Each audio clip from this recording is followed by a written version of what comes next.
Hello all. Today we'll be continuing with the discussion of the sample questions in the MRCP website. Question 81. A 37-year-old woman with breast cancer had a family history of breast and ovarian cancer. Molecular genetic testing revealed a BRCA1 mutation. What is the normal function of BRCA1? So we have oncogenic genes, right? Some are oncogenes, some are tumor suppressor genes. Okay, so here we are asked what is the normal function of BRCA1. So we know P53, BRCA1, they are all tumor suppressor genes. Okay, so it is tumor suppression. When there is mutation in that tumor suppressor gene, it causes cancer. BRCA1 can cause breast, ovarian. BRCA2 can cause also prostate and association with also colon cancer. Next question, a 54-year-old right-handed woman following the sudden onset difficulty in reading. CT scan showed recent left parietal lobe infarct. What additional feature is most likely to be present? So right-handed woman, left parietal. So it is a dominant parietal lobe. What is the other manifestation? Options are acalculia, confabulation, cortical deafness, expressive dysphasia, homonymous hemianopia. So dominant parietal lobe, it is acalculia. Acalculia. Okay. Expressive dysphasia means the comprehension will be intact, but the articulation will be difficult. So it is motor dysphasia, motor aphasia, which is Broca's aphasia, right? Which is in the frontal lobe. Homonymous hemianopia you can get in the even occipital lobe or in the optic tract fibers when they are affected. But they can also get affected like the superior fibers alone. When they get affected, it causes inferior quadrantenopia. If the inferior fibers get affected, that is in the parietal lobe, they can cause superior homonymous quadrantenopia, okay, in the contralateral side. So that is not the answer here, it is acalculia.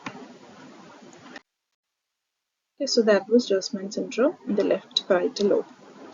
Next question, a 33-year-old man presented with 6-month history of cough and breathlessness that tended to deteriorate as the week progressed and improve when he went on holiday. He was a lifelong non-smoker and worked as a paint sprayer in a car factory. Chest X-ray is normal. So this is something related to his occupation because he is having progressive deterioration as the week progressed and improve when he went on holiday. Okay, that is classical of an occupational disorder. He's a paint sprayer also. And chest X-ray is also normal. Usually occupational lung diseases usually doesn't have much of X-ray manifestations. What further investigation would be most useful to establish a diagnosis?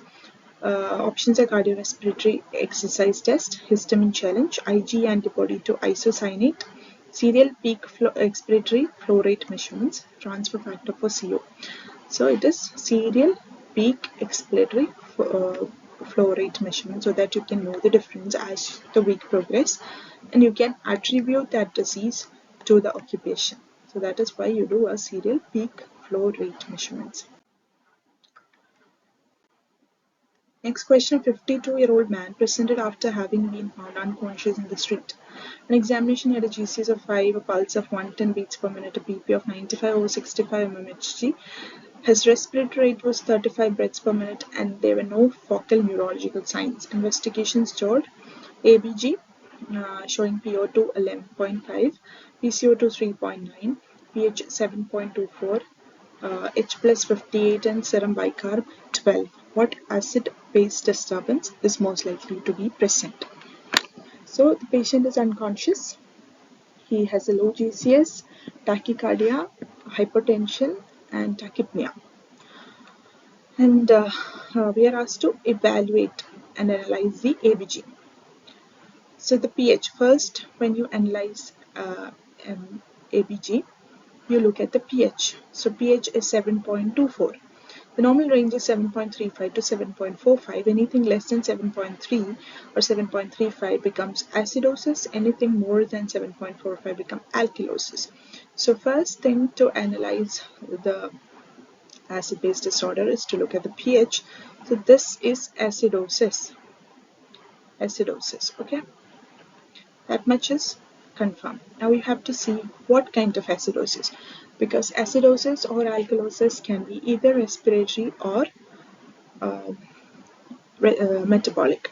So you have to see what is the primary disturbance. The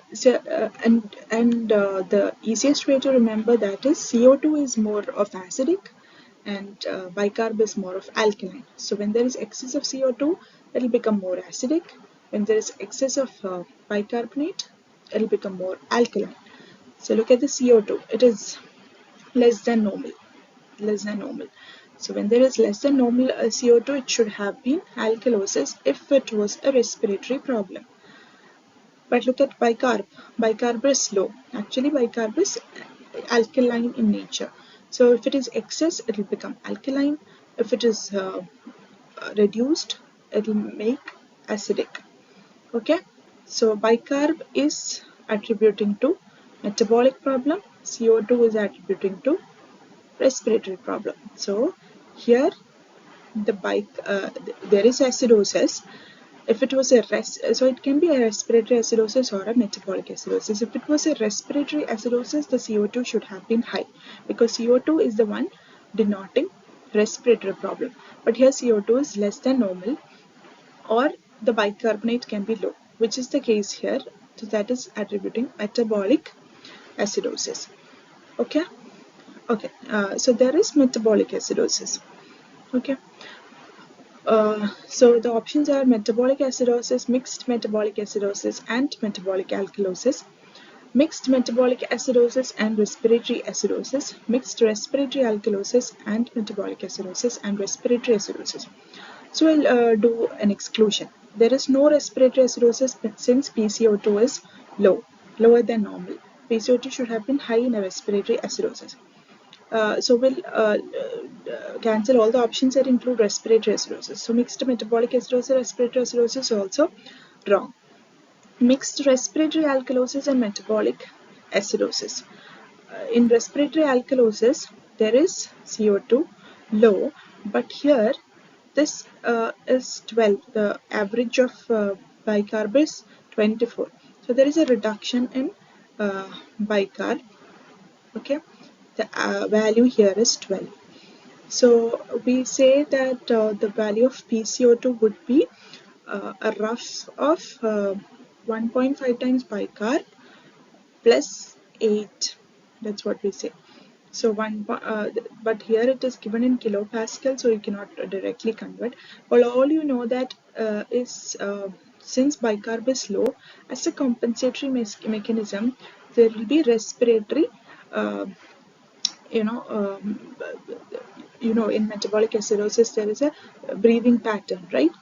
Acidotic breathing, and there is hyperventilation. That is why CO2 will be washed out, and this is a compensatory mechanism. It's not actually respiratory alkalosis, it's only compensatory mechanism. So this is also wrong. Mixed metabolic acidosis and metabolic alkalosis, no. Metabolic alkalosis is when bicarb becomes high. Okay, and here H plus is also high. That's why pH is low. Okay, and PO2 is normal, so there is no respiratory component here. So it is purely metabolic acidosis. So that is the answer. Next question. 26 passengers on a cruise ship returned from Mediterranean to Southampton developed acute gastrointestinal illness over a period of 24 hours. All those affected had experienced persistent vomiting and watery diarrhea. What is the most likely causative agent? So in a cruise ship, what is a causative agent? They've developed vomiting and watery diarrhea. So when there is a cluster of event, think of norovirus. E. coli 157, that is associated with your HUS, okay, hemolytic uremic syndrome. Campylobacter jejuni can complicate and cause GBS. Okay, that is one of the commonest organism associated with development of GBS. Rotavirus can cause respiratory infection. Salmonella enteritis associated with food infection itself, but some kind of fish or something, chicken or something. But here there is a cluster of event. Think of norovirus. Sometimes they give a history in a school, or both the teacher and the children are affected. Think of again norovirus. Or in a hospital setting, all of the nurses and the patients are involved. Think of norovirus. Next question, a 32-year-old woman presented with 2-day history of fever and myalgia and 6-hour history of headache, photophobia and neck stiffness. Fever, myalgia and headache, photophobia and neck stiffness. Think of meningitis. White cell count is 10,400 and random plasma glucose is 5.2. CSF opening pressure 180, total protein 0.6. Glucose 3.5, cell count 76, lymphocyte 46, neutrophil 30.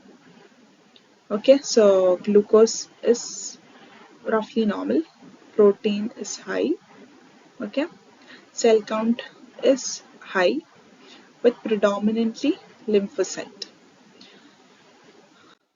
What is the most likely organism? Options are enterovirus, listeria, mycobacterium tuberculosis, listeria meningitis, streptococcus. So in bacterial meningitis, the protein will be high, glucose will be very low, and it will be neutrophilic predominant. So you can cancel out the bacteria. It can't be Neisseria, it can't be streptococcus. What about TB? TB again can be cell count will be lymphocytic predominance with elevated protein and low glucose. But there are nothing suggesting TB. Listeria can happen in an immunosuppressed or elderly. Again, listeria can have an atypical picture with lymphocyte predominance, but here it can be viral. Okay, so it is enterovirus because lymphocytic predominance you mainly see in either TB or virus. So here it is, and the cell count is not that high in TB. It is even more than this. So it is virus. Next question, a clinical trial compared medical versus surgical treatment for stable angina. A large number of patients withdrew from the study. What type of analysis should be used to estimate the likely benefits in similar group of patients in future? So when large number of people withdrew from the study, in order to get an effective result, you have to do an intention to treat wherein you include all the patients, including the ones who withdrew from the study. So that is called intention to treat. Meta-analysis is when you compare so many studies that have already been published and then you produce a result comparing all of that studies. Okay, that is intention to treat. Next question, a 46-year-old man presented within 1 hour of ingesting 40 tablets of slow-release theophylline. What is the most appropriate initial management? Activated charcoal, alkaline diuresis, gastric lavage, observation only, whole bowel irrigation. You can give activated charcoal because theophylline has side effects, so you have to wash it off and give activated charcoal. Next question, a 20-year-old woman presented 24 hours after taking an overdose of 80 tablets of levothyroxine, 100 micrograms. On examination, she was clinically euthyroid. What is the most appropriate treatment? Beta adrenoreceptor blockade, forced alkaline diuresis, hemodialysis, no treatment required, stomach washout. So in thyroid diseases, even when the patient is having, this is a drug abuse, even otherwise when the patient is not having any manifestation of thyroid and you just see a raise in thyroid like a hypothyroidism, TSH will be high, you do not need to treat. So here also no treatment is required because the patient is stable. Next question, a 21-year-old African man was found unconscious at home. On examination he was drowsy but drowsable. His pulse was 120 beats per minute and BP was 110/80. His Peripheral oxygen saturation was 98%, breathing air. Investigation showed HB 15, ABG showing PO2 is 11.9, PCO2 is 4.7, pH is 7.42, H plus is 38, and base excess is -1, and oxygen saturation by 4-wavelength spectrophotometry is 55. So here there is a disparity, right? There is a oxygen saturation by spectrophotometry is very low. So there is hypoxia, but in ABG, there is no hypoxia. We look at the options. What is the most likely explanation? Carbon monoxide poisoning, faulty oximeter probe, hemoglobinopathy, methemoglobinemia, skin pigmentation. The patient was found unconscious in his home.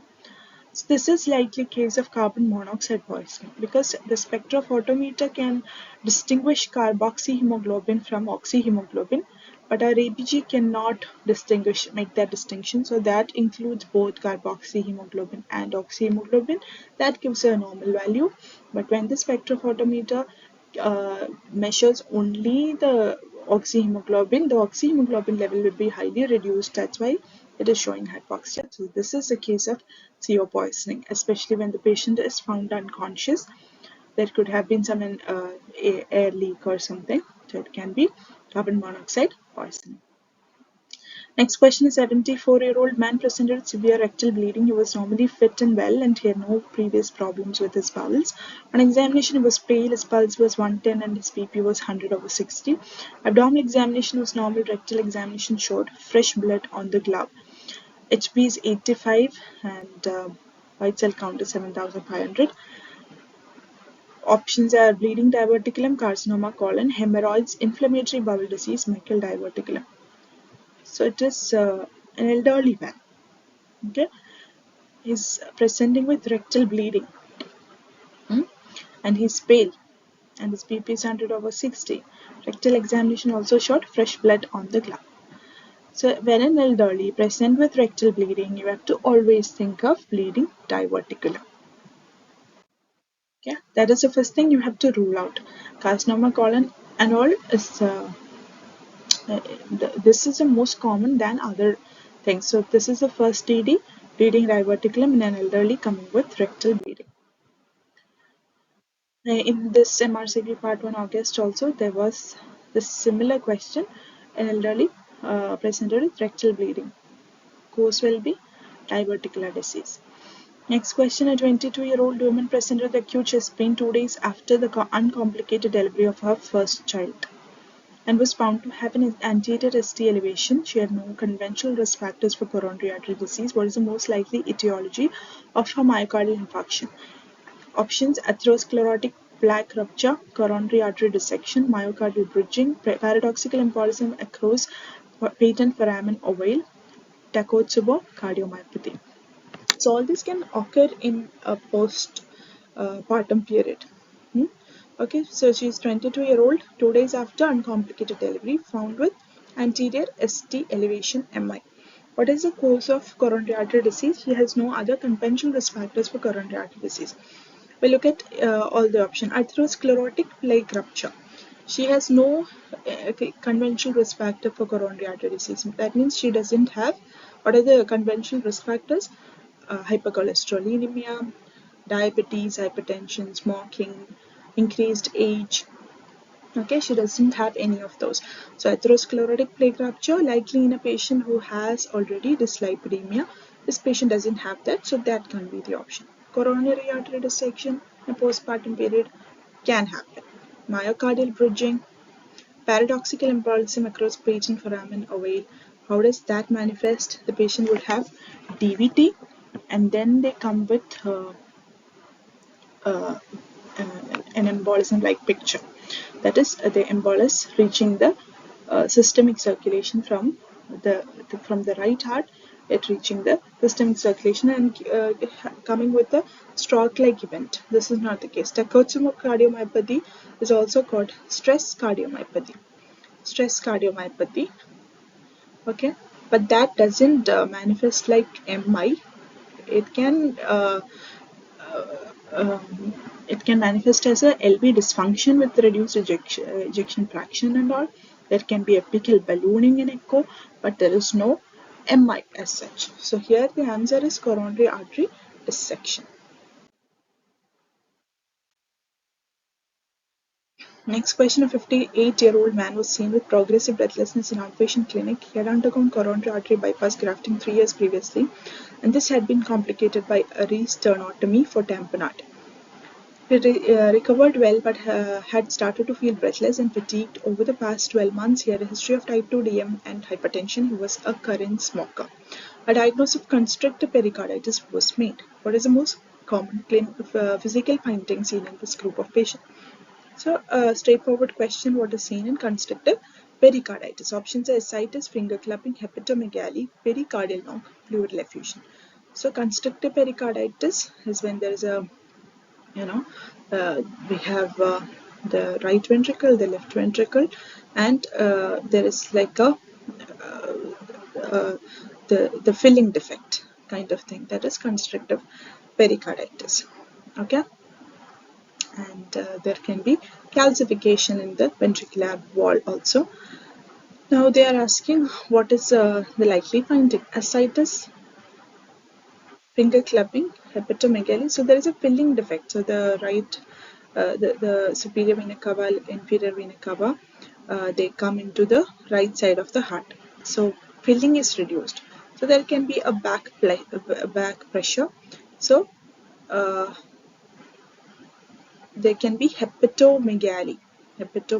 Finger clubbing is not seen in constrictive pericarditis. It can be seen in various of our pulmonary thing. It can be seen in infective endocarditis. It can be seen in empyema, but it is not seen in constrictive pericarditis. Pericardial knock. Pericardial knock is seen in pericarditis. It can be seen, but it is they are asked what is the most common physical finding. It is hepatomegaly than your pericardial knock. Next question, a 59-year-old man was found to have a squamous cell carcinoma in his right upper lobe. He was a smoker and reported breathlessness on modest exertion. He also complained of chronic back pain. What is the most useful investigation in assessing his suitability for surgical resection? So, for surgical resection, you have to rule out metastasis. Okay, you have to rule out anything that is not going to benefit the patient after resection. So when there is a distant metastasis, when you're resecting the lung mass, the patient is not going to benefit. So is it bone scan, bronchoscopy, cardiopulmonary exercise testing, PET-CT scan, ventilation, perfusion, isotope, lung scan? So rather than bone scan, it's PET-CT scan so that you can look for all the different metastases. So PET-CT scan. Next question, an 80-year-old woman presented with 6-month history of progressive breathlessness. On examination, her chest was normal, but there was a large goiter. Which investigation is most likely to determine whether the goiter is the cause of her breathlessness? So, something that is compressing from outside. So, extra thoracic compression. Is it causing breathlessness? Okay. So that is extratracheal. Outside the trachea, there is something compressing. So the diagnosis is respiratory flow volume loop for extra tracheal compression. Flow volume loop for extra thoracic compression. Next question, an 89-year-old woman presented with general deterioration, worsening mobility. She had vascular dementia and a history of recent falls and urinary incontinence. She consumed 21 units of alcohol per week. Her Waterloo score was 21/50. Serum albumin is 30. Which parameter is most likely to have contributed to the patient's high Waterloo score? Alcohol consumption, cognitive status, continence, history of recent falls, serum albumin level. So it is continence, because Waterloo score is related to the risk of bed sore. When the patient is having incontinence, they have high risk of developing bed sore. Waterloo score is indicating the risk of development of bed sore. So it is continence. If the patient is incontinent. Next question, 78-year-old woman presented chronic induration of skin on both legs. She had a history of chronic venous insufficiency and had previously been treated for venous ulceration. On examination, she had bilateral reddish-brown skin pigmentation. She was found to have lipodermatosclerosis. What structure is implicated in the pathophysiology of this condition? Dermis, hypodermis, stratum basale, stratum corneum, stratum spinosum. It is hypodermis. Straightforward question, lipodermatosclerosis, it is hypodermis. There is pigmentation in the hypodermis.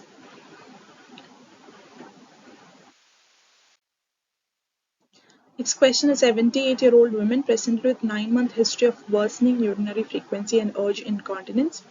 Examination was normal. Investigation showed post-void bladder scan, 10 ml residual volume. Antagonism of which neurotransmitter is most likely to improve her symptoms? So, increased urinary frequency and urge incontinence. So, antagonism of which receptor is most likely to improve her symptoms? So, it is acetylcholine antagonist. Okay, that is what we give. Acetylcholine. Okay, in urge incontinence, we give acetylcholine antagonist like oxybutinin.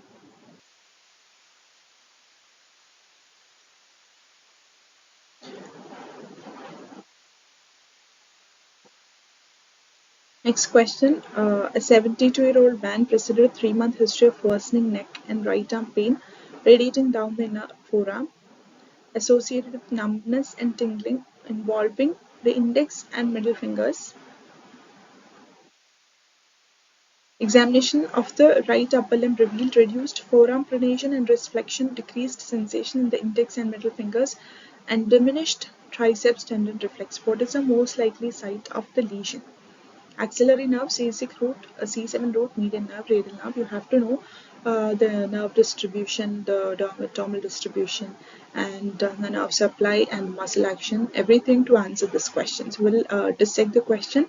72-year-old man coming with 3-month history of worsening neck and right arm pain, radiating down inner forearm.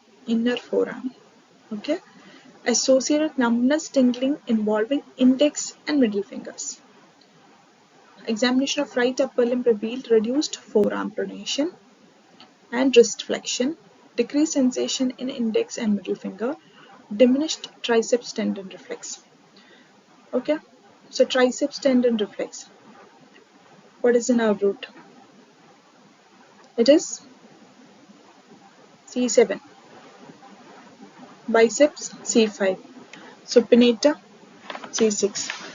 Triceps C7. Sensation in index and middle finger. Again, more like C7, because you can't say it is ulnar or median, because ulnar is supplying medial 1.5 fingers and median is supplying the radial 3.5 fingers.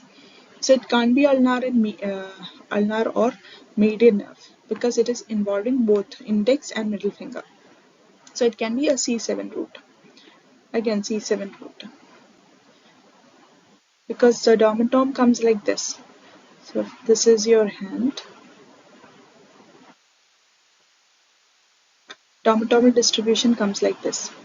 From the arm, forearm, okay, you can just roughly remember it like this. Okay. Okay, this can go like this. And here. Okay. The radial, the lateral part of your arm supplied by C5 along with your biceps reflex. Here, the lateral part of your forearm supplied by C6, also supinator reflex. Fingers involving the middle finger, C7, along with your triceps reflex. The medial part of your forearm, C8. The medial part of your inner arm, T1. Okay. So here, reduced forearm pronation, wrist flexion, decreased sensation. So that all comes to C7 root. Okay. It can't be C6, it can't be median, it can't be radial. It's not axillary also. Radial, you usually have a wrist drop. Wrist drop. Just like common peroneal having a foot drop, the radial is having a wrist drop. Median, if it is in a carpal tunnel syndrome, you will have manifestation. It is mainly supplying the thenar eminence and other lateral two lumbricals and the thenar muscles. C7 root is the one that is manifested here. C6 root, supinator reflex, and the lateral part of the forearm. Then axillary nerve, it's higher up. Okay, so C7 root. Next question. A 56-year-old woman with hypertension was found to have abnormal liver function test when she attended for routine health check. She was taking bendraflumethiside, ramipril, and simvastatin. On examination, a BMI is 30. Investigation showed serum total bilirubin is 15, ALT 65, AST 75, ALP is 305, and GGT is 150.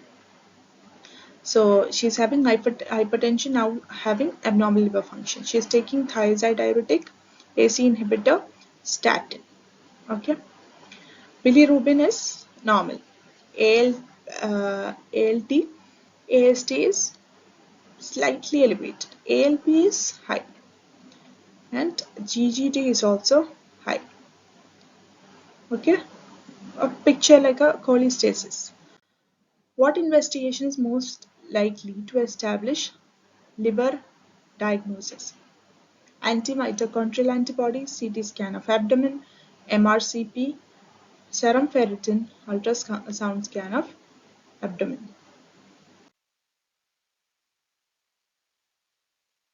Okay, so this is a case of cholestasis, which is primary biliary cholangitis, and the antibody associated with that is anti-mitochondrial antibody, because here there was a cholestasis kind of picture. Only ALP and GGT were elevated. Bilirubin was normal. The AST, ALT was normal. So it is cholestasis, most likely PBC or primary biliary cholangitis. Antibody associated with that is anti-mitochondrial antibody. Okay, so that's all for today. Thank you so much. For